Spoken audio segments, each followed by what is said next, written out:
All right, folks, what is going on? This is episode 610 of the First and Frame Rate Show. I am Via Ball. Over here, we talk about Georgia Southern and Atlanta Falcons football.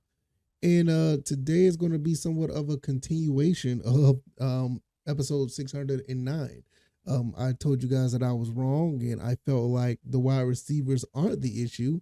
After what episode was that? I got to remember what episode that was. I want to apologize.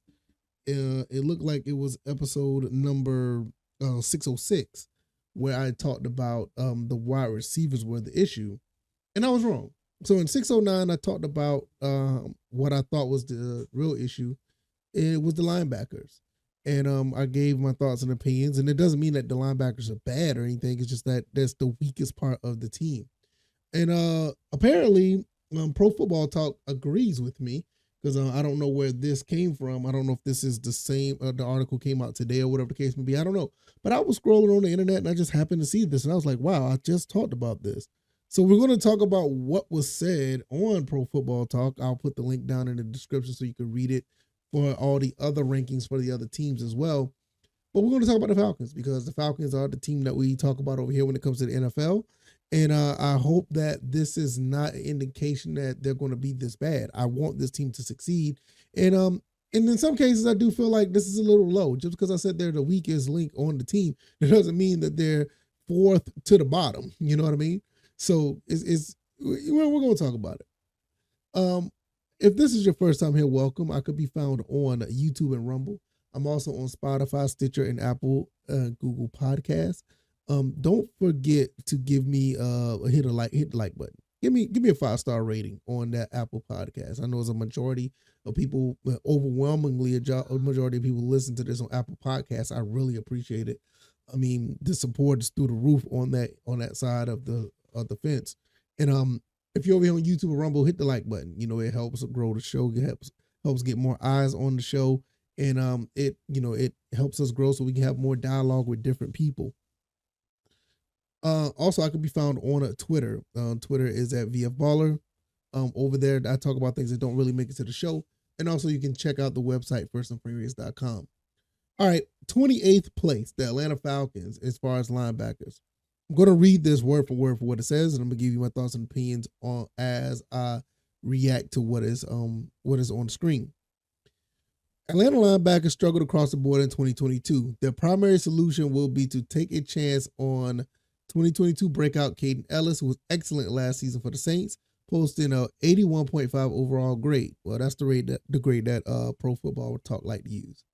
He offers value off the ball and on the edge and was terrific down the stretch and as his usage increased. From week 10 to 8 through 18, Ellis led all linebackers in overall grade, 89.8, pressures with 17, and sacks with 6. Several young players will compete for playing time alongside Ellis. Michael Walker struggled to a 58.7 overall grade in his first year in the starting role. He's shown flashes in coverage as evidenced by his 2 interceptions and 4 pass breakups last season, but it needs to find consistency. I don't think that's going to be an issue. I think Michael Walker's going to be fine. I mean, he's done very well for himself, improving, throughout, game by game. So I think he'll be fine. Second round rookie Troy Anderson is a raw player who would have benefited from a lesser role. He particularly struggled in coverage, giving up a 94.4 completion percentage. I just talked about this last episode. Like I said, this is going to be the problem covering, tight ends and running backs. I think Michael Walker is going to be good, but you need at least another guy that can do that as well. That was the worst marking among all linebackers with at least 20 targets in coverage. He has all the tools, but also has a ton of learning to do. I said this in an episode a while back. I said that he's going to be the heart and soul of this defense. I still believe that. Does that mean it's going to happen this year? It's a possibility. It's a possibility that can happen. I mean, I don't have an issue with him, starting to lead what the linebackers do. But like this said, he does have a lot of learning to do. It's only his second year, and with guys like Caden Ellis, Michael Walker, Lorenzo Carter, those type of guys around him, he should be able to learn a lot. But I feel like some of the veterans, they're going to lean on him. They're going to want him to grow. They're going to want him to get better. Because a lot of veterans that are picked up on his team, that are brought to the team, are actually, somewhat mentors. And then when you have guys coming in like Bud Dupree, who's kind of like a tweener, he's not necessarily a veteran, but he's a really good player. He can feed off of that as well and show, Troy Anderson what to do in certain situations and how he can get his game to be better. And I mean, all in all, with the free agents that we bought in, Atlanta is in a really good spot to actually grow this team.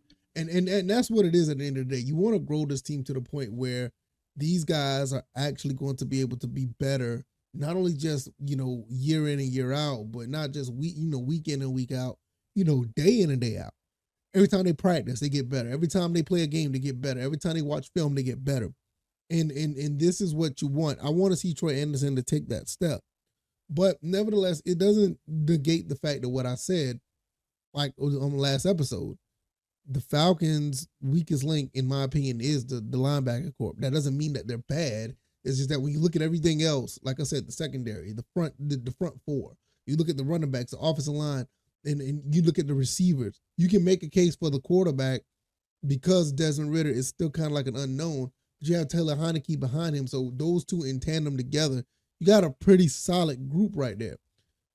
So the tight ends, we have guys that are very athletic and can play ball. Same thing with the linebackers. Don't get it twisted. Caden Ellis, Michael Walker, Troy Anderson, Lorenzo Carter, these guys are very athletic. They can play ball. They know what they're doing. Bud Dupree can play ball. But when we look at what they have, this might be, the weakest side of things. Now, what made this 28 ranking so low that I don't agree with? I don't think this linebacker group is that low, probably compared to the rest of the league, but maybe. But I think they're more like in the early 20s because you still got Bud Dupree, you got Caden Ellis, you got Lorenzo Carter. Those three guys in themselves are actually a lot better than advertised. Michael Walker, they said that, he was 58.7 overall grade, but he had 2 interceptions and 4 pass breakups. I mean, for a linebacker, that's actually really, really good. You don't get too many linebackers who get pass breakups. They usually are tackling or, they're trying to, get in the backfield or whatever the case may be. But to be a cover guy, that's actually pretty good. So I would want to rank the Falcons a little bit up higher. I would say maybe 23, 22, maybe 24 at the lowest. But they still got work to do. They have work to do, and there's nothing wrong with that. I don't think anyone really understood, like, no one really said that I took a slight at the Falcons or whatever the case may be, because I don't mind it. If you're not doing what you're supposed to do, you need to get up out of here. I mean, you just talk about how I felt about Marcus Mariota. Some people, and this is another thing. There was an excellent stat. Now I'm about to get off topic a little bit. There was an excellent stat on Twitter, and I don't want to go down this rabbit hole, but there was a stat on Twitter that we were in, 15. I think it was like 15 one-score games. And I said on Twitter, like, yo, if Marcus Mariota, plays decent, fairly well, we win, 70% of those games. You know what I'm saying? And it come to find out, Marcus Mariota was 32nd for the most part. He was 32nd in pass completions, 32nd in pass completion percentage. So it's like, this dude should have no business playing. He had no business playing football for the Falcons after like week 7. I mean, that's just my opinion, but that's a whole nother story. Nevertheless, I feel like, this team is on its way. We basically changed the entire identity of this team. I mean, we did it ever since we drafted Drake London and that whole draft class. When those guys came in, you saw that this draft class was going to be different. I mean, when we got here the first time, when we got, the other guys, when we got Kyle Pitts and we got Richie Grant, you kind of felt like it was kind of the same because, yeah, all right, we needed somebody who could catch footballs or whatever the case may be. We needed some secondary, but once we started to see what we was doing later on down the road, and then you start to see what we were doing when it came to when it came to the second year, and those players started coming in, then I was like, okay, now we're starting to see the difference. Now year 3, you see what we're doing now with cap space. Now whatever we had in the Matt Ryan, Dan Quinn era is totally different now. This is a totally different team. And the main thing now is we never really looked at linebackers like that, even back then. But with all the stuff that's been moving around, we have a good problem with our defense. I mean, we have a pretty decent secondary. You got a front seven that's going to get at the quarterback. The linebackers are still kind of young and raw, but compared to everything else that we have, this is the weakest link. And they're 28th based on Pro Football Focus, but I really feel like they're more in the early 20s. So, but at the end of the day, it's not a bad, I don't think it's a bad thing. I think just like any other publication out here, they tend to get the Falcons kind of wrong. I mean, you may have like one or two that out there that's actually fair. This may be this is probably the most fair assessment that I've seen from the Falcons that's outside of the Sports Illustrated, the Sports Illustrated type of a deal that I've been talking about lately. I mean, the guys at Sports Illustrated have been doing the Falcons report, though, phenomenal job of covering the Falcons. They do a really good job, but this may be like the most fair because I can see how it's 28, but I don't think it should be 28. But nevertheless, what do you guys think? You let me know, because I think the linebackers are good, but I stand by what I said from yesterday. I know I was wrong, and I try to explain to you why I was wrong. And I feel like the linebackers are the ones that's going to probably need the most help out of every aspect of this team. You could probably make a case for special teams because of Avery Williams went down. You could probably make a case for the quarterback because of Desmond Ridder. But like I said, I think Desmond Ridder is a lot better than advertised. I think this kid is getting a bad rap for whatever reason. It's kind of weird. But some people are starting to turn around to that. But we'll talk about that another day. If you like this commentary, hit the like button, share this podcast, subscribe to the channel if you haven't already. Let me know what you guys think. Do you agree with Pro Football Focus? Do you agree with these guys with having these guys 28? I don't necessarily agree with it, but I do understand what they're trying to say. I think the Falcons linebacker core is the weakest issue on this team. But I do believe that the Falcons should be in the early 20s, not at the 28th. I think this is a little bit too low because, like I said, you got Caden Ellis, Michael Walker, Bud Dupree, Lorenzo Carter, and Troy Anderson. I think these guys are actually they're pretty decent.